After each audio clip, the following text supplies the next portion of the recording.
성경 봉독하도록 하겠습니다. 오늘 함께 보실 말씀은 시편입니다. 시편 1편, 2편. 시편 1편 1절에서 2편 12절까지의 말씀입니다. 한 절씩 교독하시고 마지막 절 합독하시도록 하겠습니다. 복 있는 사람은 악인들의 꾀를 따르지 아니하며 죄인들의 길에 서지 아니하며 오만한 자들의 자리에 앉지 아니하고 여호와의 율법을 즐거워하여 그의 율법을 주야로 묵상하는도다. 그는 시냇가에 심은 나무가 철을 따라 열매를 맺으며 그 잎사귀가 마르지 아니한 같으니 그가 하는 모든 일이 다 형통하리로다. 악인들은 그렇지 아니하며 오직 바람에 나는 겨와 같도다. 그러므로 악인들은 심판을 견디지 못하며 죄인들이 의인들의 모임에 들지 못하리로다. 무릇 의인들의 길은 여호와께서 인정하시나 악인들의 길은 망하리로다. 어찌하여 이방 나라들이 분노하며 민족들이 헛된 일을 꾸미는가? 세상의 군왕들이 나서며 관원들이 서로 꾀하여 여호와여 그의 기름 부음 받은 자를 대적하며 우리가 그들의 맹 것을 끊고 그의 결박을 벗어버리자 하는도다. 하늘에 계신 이가 웃으시며 주께서 그들을 비웃으시리로다. 그때 분을 바라며 진노하사 그들을 놀라게 하여 이르시기를 내가 나의 왕은 내 거룩한 산 시온에 세웠다 하리로다. 내가 여호와의 명령을 전하노라.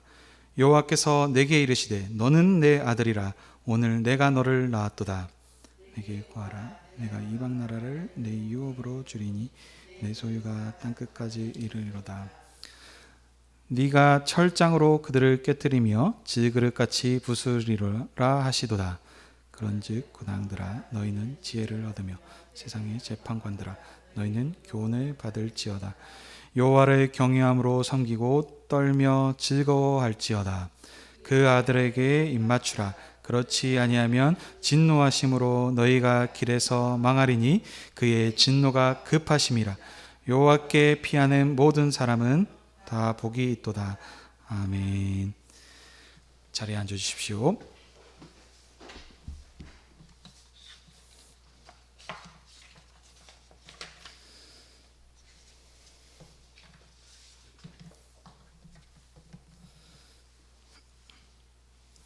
기도하겠습니다. 하나님 아버지, 오늘도 주의 백성들을 하나님 앞으로 부르셔서 진리의 말씀을 듣게 하시니 감사드립니다. 아버지의 영광과 주님의 교회를 위해 진리의 말씀을 풍성히 허락해 주시옵소서. 선포되는 말씀을 통해 복 있는 사람이 어떤 사람인지를 분명하게 알게 해주셔서 교회가 우리의 믿음을 새롭게 함으로 그리스도의 증인으로 살게 하여 주시옵소서. 예수님의 이름으로 기도하옵나이다. 아멘.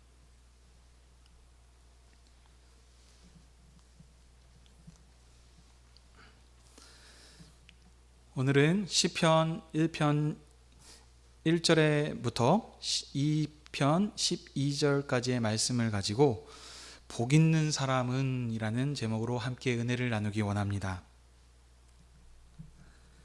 시편은 여호와 하나님을 찬양하는 시의 모음집입니다. 시편은 총 150개의 시로 되어 있는데 모세오경과 같이 5권으로 이렇게 분류되어 있습니다. 시편은 여호와 하나님을 찬양하는 찬양시와 같은 말같이 각 권의 마지막 5권의 마지막은 할렐루야 여호와를 찬양하리로다 라고 하면서 끝이 납니다. 시편이 기록됐을 때 배경을 함께 좀 보시면요, 시편은 모세 때부터 하나님께서 이스라엘을 부르시고 시내산에서 언약 백성으로 삼으신 그 모세 때부터 바벨론으로 포로로 잡혀갔을 때까지 약 1000년의 기간 동안 많은 하나님을 찬양했던 찬양들, 기도들이 있습니다. 그것들을 한 곳으로 모은 것이 시편인데요. 시편 동안 약 1000년 동안 불려졌던 기도와 찬양을 모아서 이 시편으로 이렇게 발간했던 목적은 무엇일까요? 그러려면 이 시편이 편찬되었을 때의 배경을 잘 볼 필요가 있습니다. 하나님께서는 이스라엘과 언약하셔서 시내산에서 그들을 하나님 나라 백성으로 삼으셨고 약속의 땅인 가나안 땅에 들어가서 그 가나안 땅에서 다윗을 왕으로 택하셔서 그와 언약하셨습니다. 사무엘 상에 보시면 그의 나라를 영원하게 해주시겠다라고 언약하셨습니다. 그러면 그 나라가 영원해야 되는데, 그러나 이스라엘 백성들은 하나님께 불순종하였고 반역하였습니다. 그래서 그 이스라엘이 영원하리라고 했던 그 나라가 멸망당하여서 바벨론으로 포로로 잡혀가게 되었습니다. 이 바벨론 포로기. 그러나 하나님께서는 선지자들을 통해서 70년 뒤에 다시 이 땅으로 돌아오게 해주시겠다라고 그들과 또 언약을 하시고, 그래서 그 예언과 같이 이스라엘은 포로에서 예루살렘으로 돌아오게 되었습니다. 이스라엘이 바벨론에서 포로로 돌아왔지만 여전히 그 영원하리라고 했던 그 다윗 왕조가 아직 회복되지 않았고, 이방인들이 그들을 공격하였고 그들의 압제 아래서 고통 가운데 있었습니다. 이스라엘이 이런 그 절망 가운데 있는 중에 이 시편이 불려졌던 모든 시들을 모아서 시편으로 이렇게 편찬이 되었습니다. 그러면 이 시편은 무엇이냐면 고난과 절망 가운데 있는 하나님의 백성인 이스라엘에게 복 있는 사람에 대해서 말을 하면서 여호와 하나님을 찬양하도록 하기 위해서 이 시편이 편찬되고 기록되었습니다. 여기 오늘 본문인 시편 1편과 2편이 주제가 바로 복 있는 사람에 대해서 말합니다. 이것이 1편, 2편뿐만이 아니고 전체 시편의 주제이자 핵심입니다. 이 시편과 1편은 그래서 전체 시편의 서론이기도 합니다. 1편 보시면 율법을 지키는 자, 이 사람이 곧 의인이고 복이 있다라고 얘기를 하고, 2편에서는 그러면 연결해서 그 핵심은 다윗 후손 왕에게 복종하고 경배하여라 라고 하는 이런 구조입니다. 그래서 이 두 편이 연결되어 있는데, 그러면 어떤 이 말씀을 하시는지 이제 이 본문 말씀을 통해서 좀 자세히 살펴보도록 하겠습니다. 자, 1절 시편 1장 1편 함께 읽도록 하겠습니다. 시작. 복 있는 사람은 악인들의 꾀를 따르지 아니하며 죄인들의 길에 서지 아니하며 오만한 자들의 자리에 앉지 아니하고. 아멘. 1절에서는 복 있는 사람이 누구인가, 어떤 사람인가에 대해서 말씀하고 있습니다. 그런데 설명하는 방식이 복 있는 사람은 누구입니다 라고 얘기하지 않고 뭐뭐 하지 않는다 라고 하면서 부정적으로 아니다, 아니다, 아니다 총 3번을 반복해서 말하고 있습니다. 복 있는 사람은 악인들의 꾀를 따르지 않고, 그리고 나서 또 죄인들의 길에 서지 않고, 두 번째 마지막으로 오만한 자리에 앉지 않는다 라고 이렇게 3번 반복을 하고 있는데, 이 3번 반복은 점진적으로 이렇게 발전해 가는 것이 아닙니다. 악인이 죄인이 되고 죄인이 오만한 자리에 자가 된다, 이렇게 지금 발전하는 것이 아니고요. 자, 오늘 본문이 시편이라고 했습니다. 시편은 말 그대로 시입니다. 저희들이 일반적인 우리 시들도 보게 되면은 그 음률이 있고 그 선율이 있고 이렇게 있습니다. 그래서 보면은 반복이 되는 구절들이 많이 있죠. 같은 말을 하면서도 그것을 다양한 표현을 통해서 이렇게 반복하면서 강조하는 것과 같이 오늘 이 시편도 그와 같습니다. 그래서 음률을 맞추기 위해 비슷한 표현을 여러 번 반복한 것입니다. 그래서 3번 반복했다는 것은 아주 강력하게 강조하고 있다는 것이죠. 그래서 여기에서 악인, 죄인들, 오만한 자들, 이들은 다 같은 표현이고 같은 의미입니다. 복 있는 사람은 악인들의 꾀를, 다른 말로 이 생각들을 따르지 않는 사람입니다. 그리고 죄인들의 길에 서지 않는 사람이며, 여기서 길은 인생 또는 삶을 뜻하겠죠. 그 삶을 따라가지 않는다. 그리고 마지막으로 오만한 자들의 자리에 앉지 않는 것이 복 있는 사람이다 라고 이렇게 말을 합니다. 자, 2절에서는 그러면 복 있는 사람을 이제 아까는 세 사람이 아니다 라고 했다면 여기서는 긍정적인 방법으로 다시 설명을 합니다. 2절 읽겠습니다. 시작. 오직 여호와의 율법을 즐거워하며 그의 율법을 주의하러 묵상하는도다. 아멘. 자, 여기서 여호와의 율법이라고 하는 단어가 나옵니다. 자, 그러면 우리는 여기서 여호와의 율법 이렇게 얘기하면 우리는 단순하게 하나님께서 이스라엘에게 주신 계명을 생각합니다. 이 계명, 근데 여기 율법이라고 하는 이것을 좀 살펴보면 히브리어에서는 토라라고 하는 단어인데, 이 토라는 하나님께서 자기 백성에게 주신 교훈을 뜻하므로 단순히 계명만이 아니고 더 폭넓은 의미입니다. 그러니까 하나님께서 가르쳐 주셨던 말씀, 또 가르침, 교훈, 계명 전부 다 여기 포함하는 말씀입니다. 그래서 여기 이 본문의 여호와의 율법이라 함은 이스라엘이 가지고 있던 그 계명, 받았던 계명, 대표적으로는 10계명이 있겠죠. 10계명을 비롯한 뭐 여러 가지 율법 조항들만 뜻하는 것이 아니고 여호와의 말씀, 가르침, 교훈을 전부 포함하는 폭넓은 의미로 생각을 하셔야 되겠습니다. 자, 그리고 여기서 그 율법을 주야로 묵상한다 했는데, 여기 묵상은 우리들은 보통 이 이제 단어를 뜻을 살펴보면은 눈을 감고 혼자 조용히 머릿속으로 이렇게 생각하는 것을 묵상이라고 생각하기 떠올리는데, 히브리어의 묵상을 좀 보게 되면은 이것은 작은 소리로 읊조리는 것을 말합니다. 그래서 하나님의 율법을 소리 내어서 읽는 것이 그 이스라엘 백성들한테는 그 묵상이라고 생각하고 있다는 것입니다. 자, 그러므로 이 부분, 지금 여기 했던 부분들을 좀 정리해서 다시 말씀드리자면, 복 있는 사람은 여호와 하나님의 가르침과 말씀과 교훈을 즐거워하면서 밤낮으로 그 소리를 읽고 따르는 사람을 뜻합니다. 하나님을 사랑하여서 그 말씀을 가까이하여 그 말씀에 따라 사는 사람이 복 있는 사람이다 라고 지금 이렇게 얘기하고 있습니다. 그러면 이제 2절과 1절을 연결해서 한번 살펴보면, 아까 말했던 악인들, 죄인들, 오만한 자들은 단순히 도덕적인로 또는 윤리적으로 악한 사람들을 뜻하는 것이 아니고, 지금 2절과 연계해서 보면 여호와의 율법을 즐거워하지 않는 사람들, 이것과 지금 대비돼서 말하는 것이죠. 그러면 정리하자면 악인들, 죄인들, 오만한 자들은 하나님을 믿지 않는 자, 하나님을 시인하지 않는 사람들을 뜻합니다. 여호와 하나님께서는 세상 천지 만물을 지으신 분이십니다. 세상 모든 만물을 창조하신 하나님께서는 그렇기 때문에 지혜의 근본이 되십니다. 모든 지혜는 하나님께로부터 나오기 때문에 하나님의 말씀에는 하나님의 지혜와 하나님의 뜻과 하나님의 교훈이 들어 있습니다.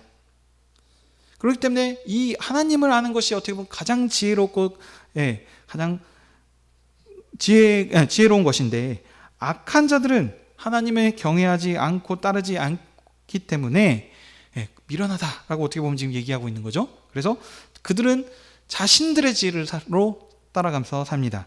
그렇기 때문에 그들은 미련한 사람이고, 그래서 여기서는 오만한 사람이라고 이렇게 얘기하죠. 오만하다고 하는 건 어떻게 보면은 교만하다고도 할 수 있는 것이죠.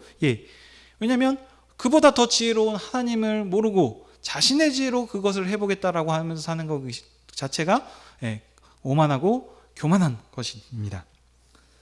자, 3절입니다. 3절은 그는 시냇가에 심은 나무가 철을 따라 열매를 맺으며 그 잎사귀가 마르지 아니한 같으니 그가 하는 모든 일이 다 형통하리로다. 이렇게 얘기하는데요. 자, 여기서 보시면 시냇가에 심은 나무를 얘기합니다. 이 시냇가에 심은 나무가 번성하는 모습을 통해서 복 있는 사람의 형통함을 말씀하는데요. 자, 여기 이 말씀을 통해서는 우리가 어떻게 열매를 많이 맺을 것인가, 열매를 많이 맺으려면 물 곁에 뿌리를 깊게 내려야 한다. 지금 뭐 이런 것을 지금 말씀하는 것이 아닙니다. 성경은 문맥을 따라 언약 관점에서 보아야 한다 했습니다. 하나님께서 세상을 창조하셨고 그 다음에 에덴을 거기에서 만드셔서 거기에 에덴 동산을 생명으로 충만케 하셨습니다. 그래서 그 에덴은 물이 풍성하여 나무가 마르지 않고 때에 따라 잎을 내며 꽃이 피어서 열매가 풍성한 곳이 이 에덴이었습니다. 이 지금 배경 가운데서 이 말씀을 하셨다는 것이 있고요. 두 번째, 이 또한 이스라엘을 또 보십시오. 이 말씀이 지금 이스라엘한테 주셨는데 이스라엘은 하나님의 언약 백성으로 선택이 받아서 그래서 그 모세의 인도하심에 따라 가나안 땅에 들어가죠. 가나안 땅은 어떤 땅이었냐? 젖과 꿀이 흐르는 땅이었습니다. 그래서 그 이스라엘 백성이 하나님의 말씀 안에 거하였을 때 그들의 수확이 풍성하였습니다. 마르지 않는 시냇물에 있는 나무같이 그들의 소산이 풍족하였고 넘쳤습니다. 이 시편은 이스라엘 백성들에게 주었기 때문에 이 에덴과 가나안 땅의 복을 배경으로 말씀하고 있는 것입니다. 정리하면 복 있는 사람은 이스라엘의 가나안 땅에서 풍요를 누렸던 것처럼 모든 행사가 다 형통할 것이라 라고 이렇게 지금 말씀하는 것입니다. 자, 4절부터는 이제 악인들의 특징에 대해서 말씀합니다. 자, 방금까지는 의인들, 복 있는 사람에 대해서 얘기했다면 4절부터는 악인들은 그렇지 아니하며 라고 이렇게 얘기하면서 오직 바람에 나는 겨와 같도다 라고 말씀합니다. 악인들은 바람이 불면 사라져버리게 될 것이다 라고 합니다. 자, 그러면 3절과 대비하면 보면 복 있는 사람은 형통하고 악인들은 사라져버리게 될 것이다 라고 이 부분들을 보면 복 있는 사람은 아무런 고난이 없고 형통하고 악인들은 다 망하는 것인가? 지금 이것을 말씀하는 것인가? 예, 이렇게 지금 생각하기 쉬운데 이것을 좀 자세히 볼 필요가 있습니다. 이거를 이제 5절, 6절에서 더 설명을 하는데요. 예, 악인들은 심판을 견디지 못한다 그럽니다. 그 심판이 무엇이냐? 죄인이 의인의 회중에 들지 못한다라는 것이 심판입니다. 분명한 구별이 있는 거죠. 구분이. 자, 그럼 정리하면 뭐냐면 지금 이 말씀을 언제 누구에게 주셨던가라는 걸 상황을 봐야 되겠습니다.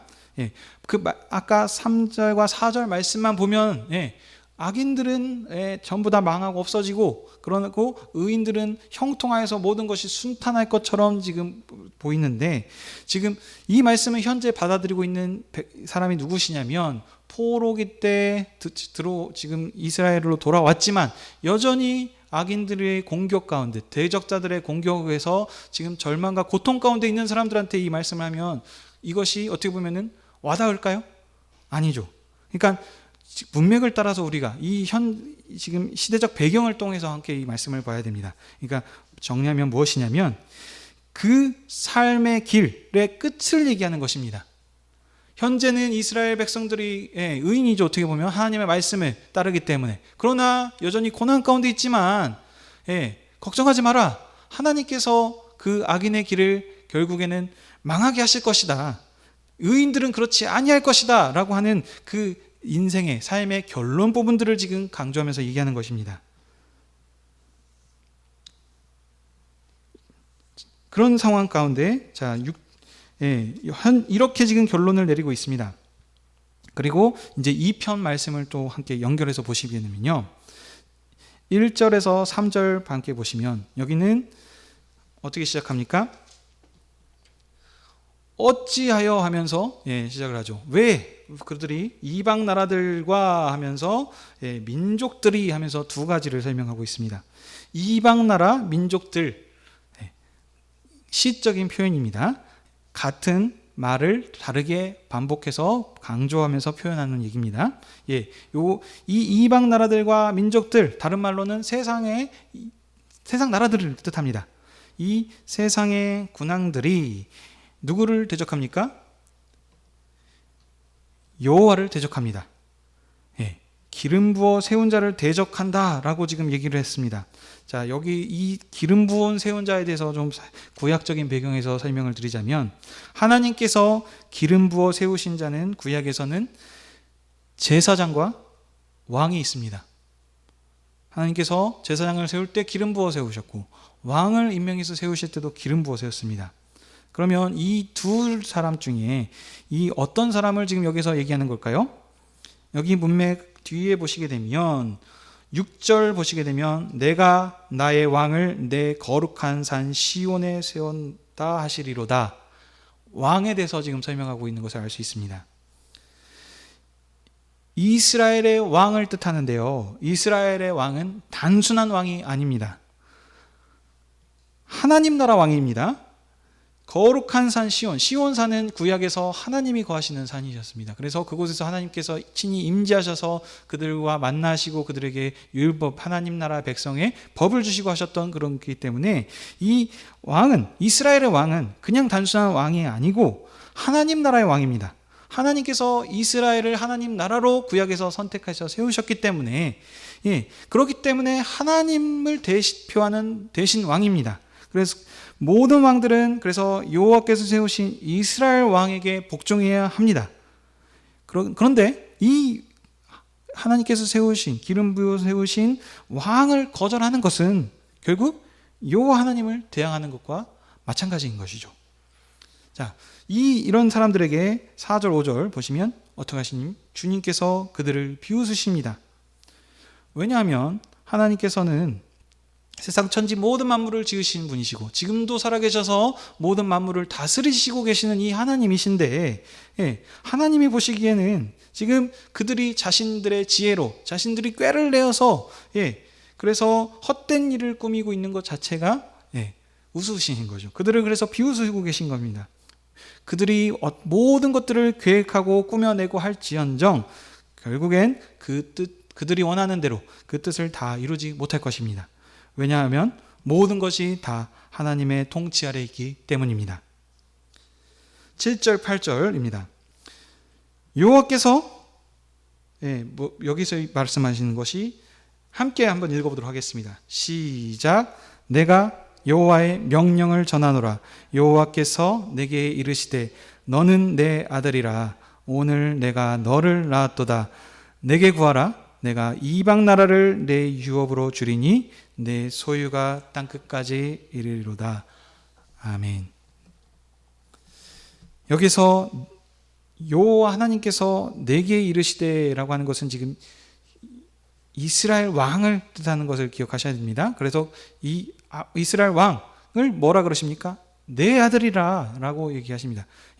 이 문맥 보셔야 됩니다. 이 문맥을 건너뛰고 보셔서 내 아들이라 그러니까 하나님의 아들 예수님이시구나 라고 바로 이렇게 연결을 하시는 경우들이 있는데 틀린 말은 아닙니다. 그러나 현재 지금 이 문맥, 지금 이 시편을 받고 있었을 때는 아직 하나님의 아들이신 예수님께서 이 땅에 오신 때가 아니었습니다. 그렇기 때문에 그들은 예수님을 몰랐고, 지금 이 말씀은 이스라엘 백성들한테 주셨다는 말씀을 기억하셔야 되기 때문에 현재 여기에 문맥에서는 이스라엘 왕을 뜻합니다. 그래서 이스라엘 왕을 하나님께서 아들로 삼아주셨다라고 지금 얘기하고 있습니다.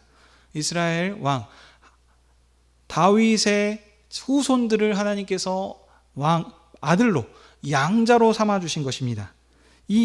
그래서 오늘 내가 너를 낳았도다 라고 지금 그렇게 표현을 하고 계시고, 그래서 무엇이냐, 당연히 아들이기 때문에 8절에 그들에게 이방 모든 나라들을 내게 소유로 줄 것이다, 상속의 개념으로 그들에게 얘기하고 계십니다. 당연히 하나님의 아들이면 아들에게 모든 것들을 유업으로 물려주고 하는 것이 마땅하죠. 그리고 9절입니다. 그래서 네가 이스라엘 왕 네가 철장으로 여기서 말하는 그들은 누굴까요? 대적자들을 얘기하고 있습니다. 1절에서 3절 그 여호와의 기름 부음 받은 자들을 대적하는 그 모든 이방 나라들을 뜻합니다. 그들을 깨트리고 질그릇같이 그들을 부술 것이다 라고 지금 말씀하고 계십니다. 하나님께서 그 대적자들을 결국에는 그들을 망하게 하시고 깨트리실 것이다. 지금 약속의 말씀으로 주고 계십니다.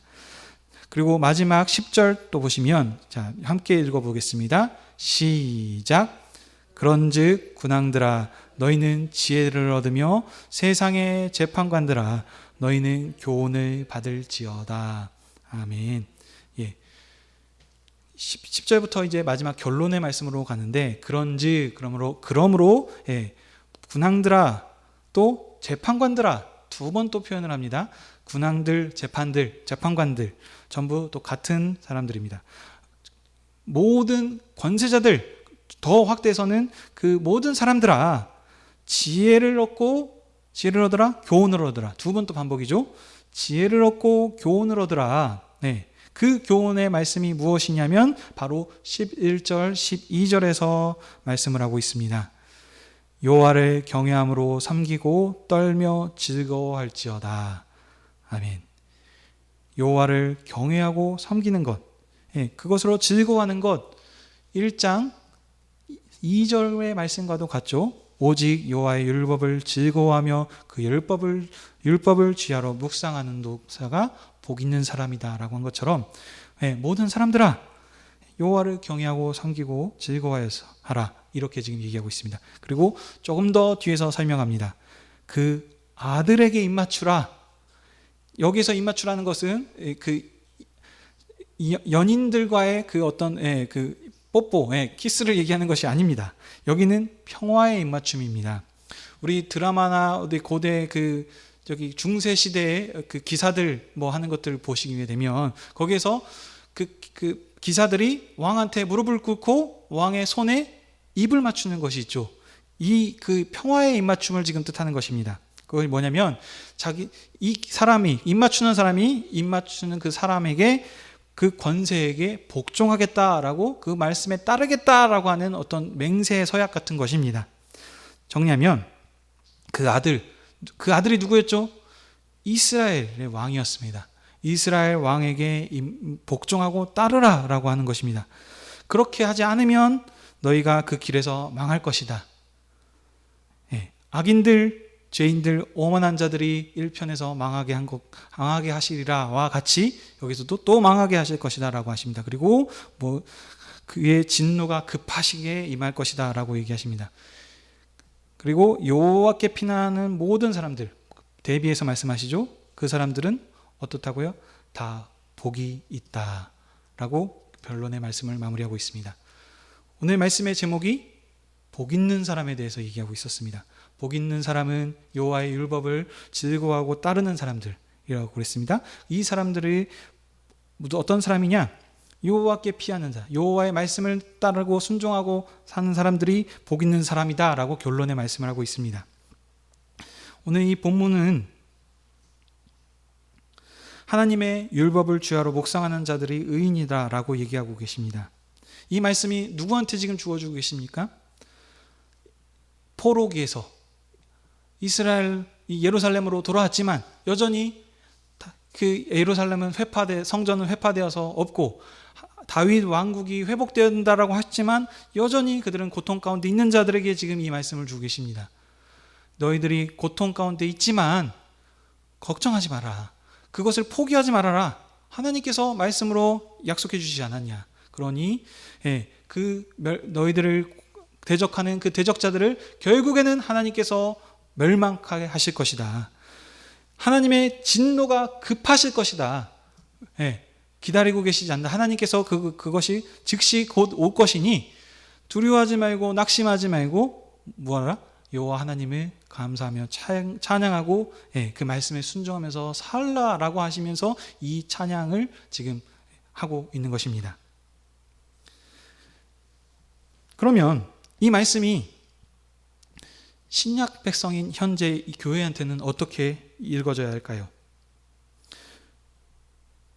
우리 현재들을 이게 보게 되면 구약에 기록된 것은 아주 거룩하다라고 생각해서 이 시편을 그대로 노래하고 하는 것이 경건하다고 생각하고, 그래서 반대로 우리 신자들 현재 하나님의 말씀이 아니고 현재 우리 삶 가운데서 우리들이 부리는 하는 어떤 우리의 믿음의 고백은 그냥 개인적인 것이고 경건치 않은 것으로 생각하기 쉽습니다.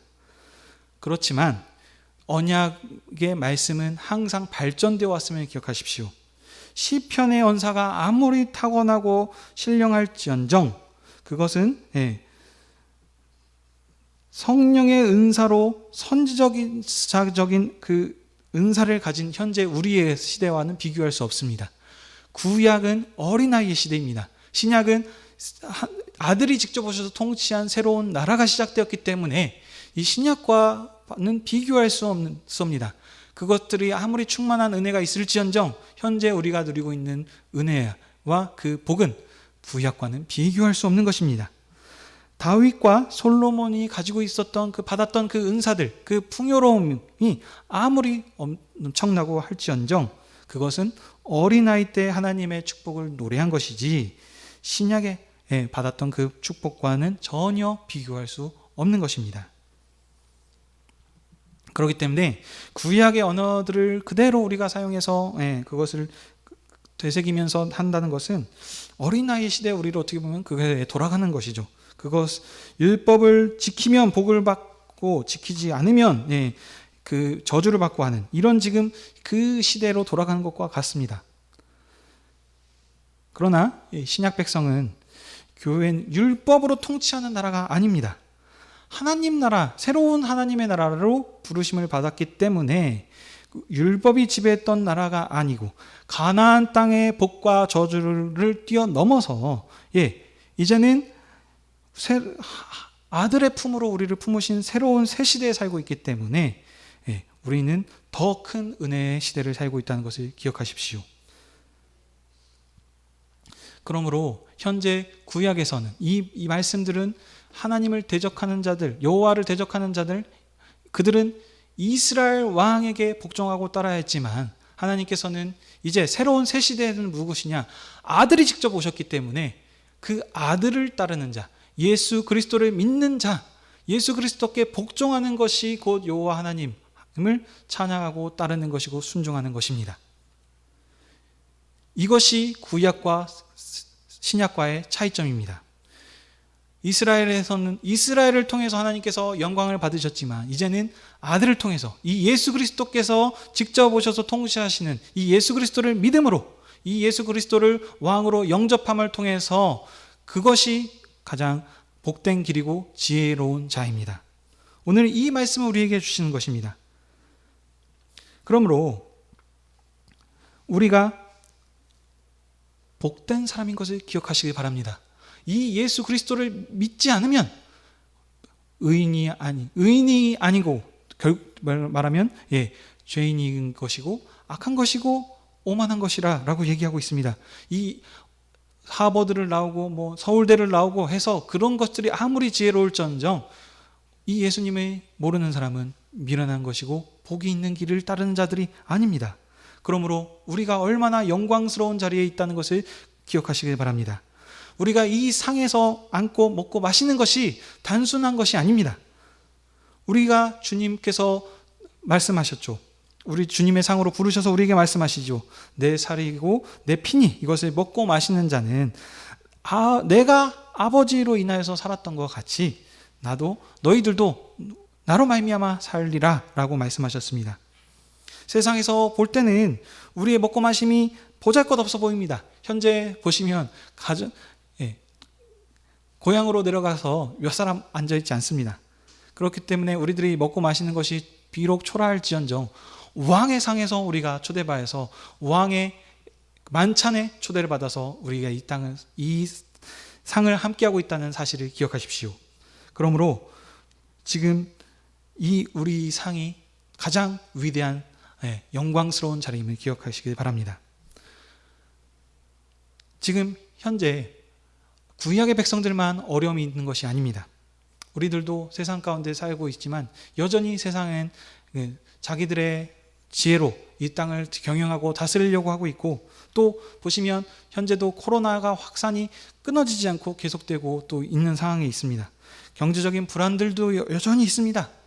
그래서 이런 지금 상황 가운데서 편법을 쓰는 악인들을 보시면 그들이 지금 막 잘 되는 것 같이 보입니다. 그들은 자신들의 지혜의 꾀를 써서 다 온갖 부정한 부분들을 저지르면서 그렇기 때문에 모든 부를 소유하고 있고 그들이 뭐 잘 되는 것 같이 보입니다. 그래서 때로는 야, 저렇게 살면 복을 부럽겠다라고 할 정도로 어떻게 보면 그 악인들이 지금 잘 되는 것 같이 보입니다. 그러나 오늘 말씀을 기억하십시오. 악인들의 그 끝은 결국 망할 것입니다. 지혜의 근본이신 하나님을 모르는 것은 그들은 예수님을 믿는 것이 가장 지혜로운 사람이고 복 있는 사람인데 이 그리스도의 통치하심을 거절하는 사람은 결국 그 끝은 망하게 될 것입니다. 그러므로 우리가 가지고 있는 이 복음을 기억하셔서 우리가 가장 복된 사람이다 라는 것을 믿음으로 그가 나를 사랑하신 사랑으로 그의 말씀을 순종하고 형제 사랑을 믿음으로 실천하며 사시는 저와 여러분이 되시길 주님의 이름으로 축복합니다. 아멘. 기도하겠습니다. 사랑의 하나님, 오늘도 주님의 존귀한 백성들을 부르셔서 주님의 음성을 듣게 하시고 우리의 믿음을 새롭게 하여 주시니 감사드립니다. 시편의 말씀을 통해서 고난 가운데 있는 이스라엘 백성들에게 염려하지 말고 그들을 여호와 하나님을 찬양하라고 하셨던 주님이 지금도 우리에게 말씀하고 계시오니 우리가 세상에 어떤 역경과 고난이 있을지언정 하나님께서 우리를 버리지 않으시고 그 악인들을 심판하실 것을 믿음으로 우리가 그 믿음으로 승리하는 삶을 살게 하여 주시옵소서. 우리가 이 말씀을 온전히 신뢰함으로 세상 역경 가운데 낙심하지 않고 끝까지 충성으로 나가는 교회 되게 하여 주시옵소서. 감사하며 예수님의 이름으로 기도하옵나이다. 아멘.